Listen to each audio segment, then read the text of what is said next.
कहते हैं धोबी पर बस न चले तो गधे के कान उमेठे।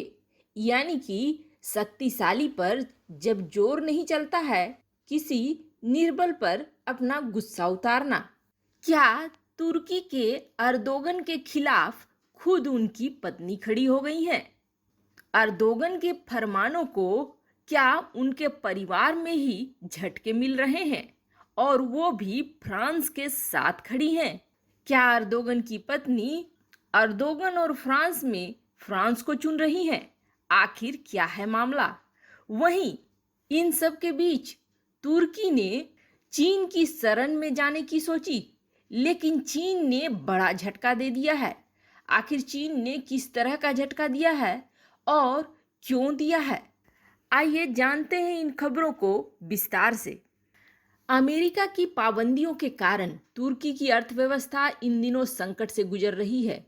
सोमवार को ही आर्थिक प्रतिबंध लगने के बाद अमेरिका की चेतावनी की तुरंत बाद तुर्की की मुद्रा लीरा रिकॉर्ड निचले स्तर पर चली गई। शुक्रवार को $1 की कीमत 8.4 लीरा के बराबर थी। आपको बता दें, तुर्की अमेरिका की अगुवाई वाला सैन्य संगठन नाटो का हिस्सा है और उसने रूस से S-400 खरीदा। तुर्की ने इस प्रणाली का परीक्षण किया, जिसके बाद अमेरिका ने तुर्की के ऊपर सिर्फ चेतावनी दी थी आर्थिक प्रतिबंध लगाने की, और तुर्की का ये हाल हो गया। अर्दोगन धर्म और देश प्रेम की बातें बोलकर लोगों का ध्यान असली मुद्दे से भटकाने के लिए कर रहे हैं, क्योंकि पिछले महीने से ही तुर्की की आर्थिक स्थिति लगातार खराब होती जा रही है।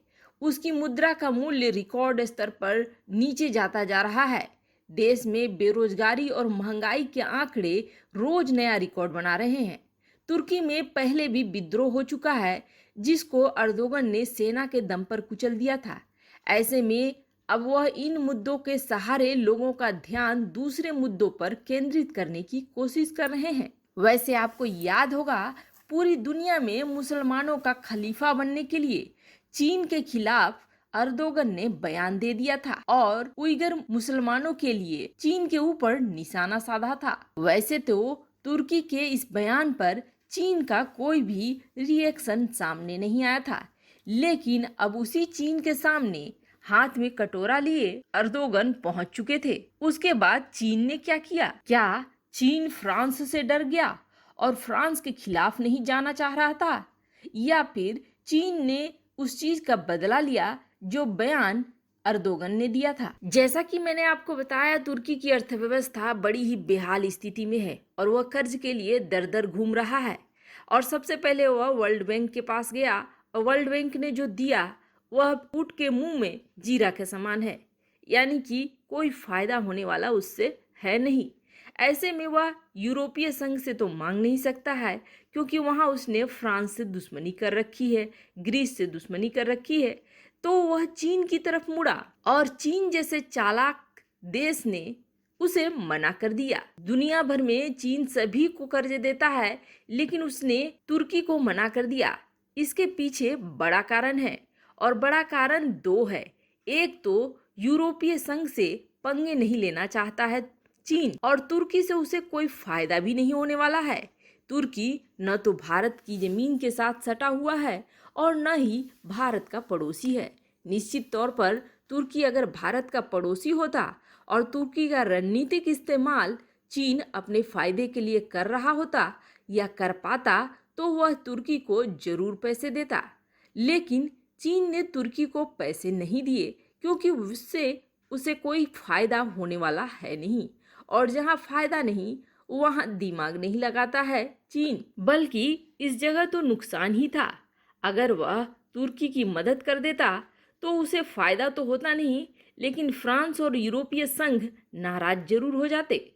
ऐसे में तुर्की को बड़ा झटका लगा है, जिसने यूरोपीय संघ को ये कहा था कि तुम नहीं लोन दोगे तो क्या हुआ, मुझे लोन मिल जाएगा। वहीं दूसरी तरफ चीन ने बड़ा बदला लिया है तुर्की से।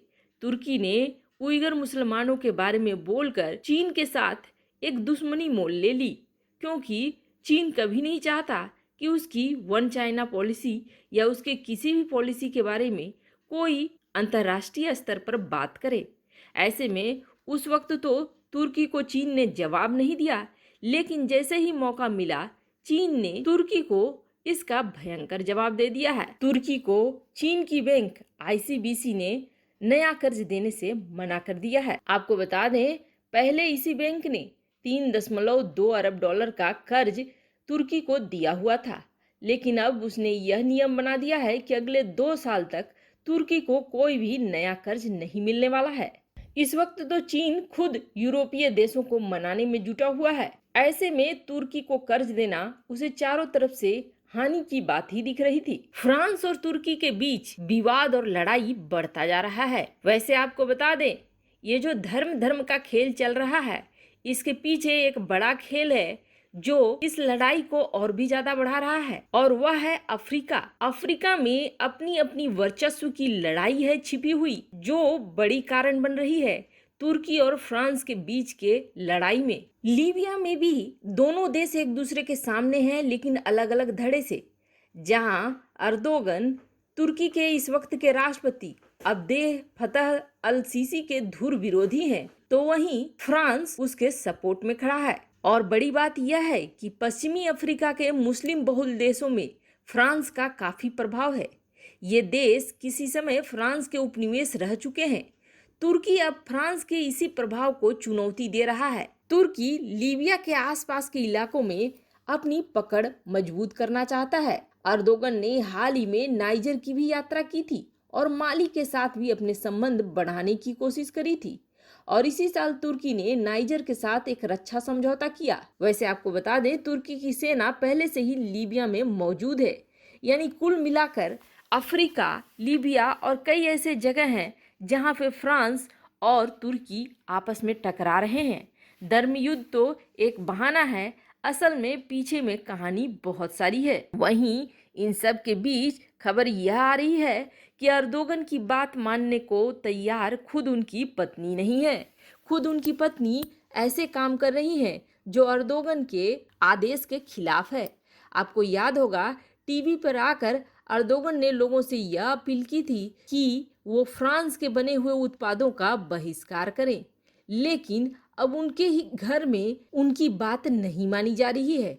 तुर्की की प्रथम महिला यानी कि अर्दोगन की पत्नी, उनके हाथ में एक हैंडबैग दिखा जिसकी कीमत $50,000 यानी कि लगभग 37 लाख रुपए के आसपास है, और यह हैंडबैग फ्रांस की बड़ी कंपनी का बना हुआ है। मशहूर लग्जरी ब्रांड हर्मेस पेरिस के हैंडबैग के साथ दिखाई दी अर्दोगन की पत्नी, जिसके बाद वो विपक्ष के निशाने पर भी आ गई है, क्योंकि तुर्की की स्थिति बहुत खराब है और वह 37 लाख रुपए यानी कि $50,000 की बैग लेकर घूम रही है। पहली तो ये, और दूसरी खुद उनकी पत्नी ये बात नहीं मान रही है जो अर्दोगन पूरी दुनिया को समझाना चाहते हैं। वैसे आपको क्या लगता है, क्या चीन तुर्की को कर्ज न देकर यूरोपीय यूनियन को मना पाएगा? कमेंट कर अपनी राय जरूर बताएं। जल्द मिलते हैं अगले वीडियो में नई खबर के साथ।